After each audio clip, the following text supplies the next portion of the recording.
Yes.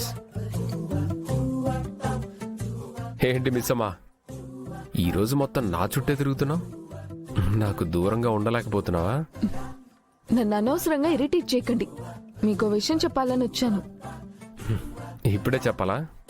వెంటనే చెప్పాలి, కానీ చెప్తే మీరు కోప్పడతారేమో అని భయంగా ఉంది.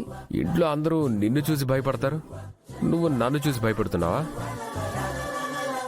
సరే సరే, ఏంటో చెప్పు. ఇందాక పార్థు గారు మనోహరి చాలా క్లోజ్ గా ఉన్నారు కదా, నాకెందుకో వాళ్ళు ఒకరినొకరు ఇష్టపడుతున్నారేమో అనిపిస్తుంది. నీకు కూడా అలా అనిపిస్తుందా? అంటే నీకు అనిపించిందా? ఈ విషయం గురించి నేనే నీతో మాట్లాడాలనుకున్నాను. వాళ్ళంత తక్కువ టైంలో అంత క్లోజ్ ఎలా అయ్యారు? ఏముంది, ఇద్దరికి పెళ్లి కాలేదు, ఇద్దరు పెళ్లి కోసం ఎదురు చూస్తున్నారు.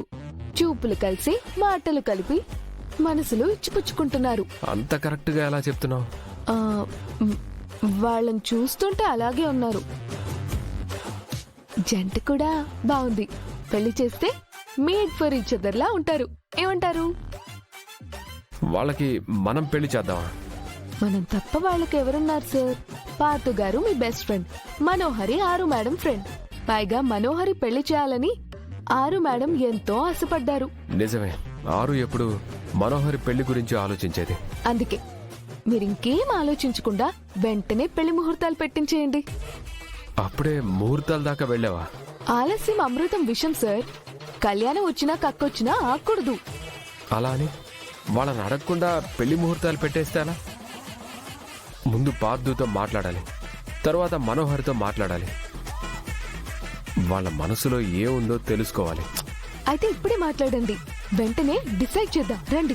లేడికి లేచిందే పరుగా, దేనికైనా ఒక టైం ఉంటుంది. వీలు చూసుకొని మాట్లాడతాను. Thank you sir. ఒక్క నిమిషం ఆగు. వాళ్ళ పెళ్లి గురించి నీకెందుకు అంత ఇంట్రెస్ట్? నీకు కూడా ఇంకా పెళ్లి కాలేదు కదా. నా పెళ్లి గురించి మీరు మాట్లాడకండి సార్.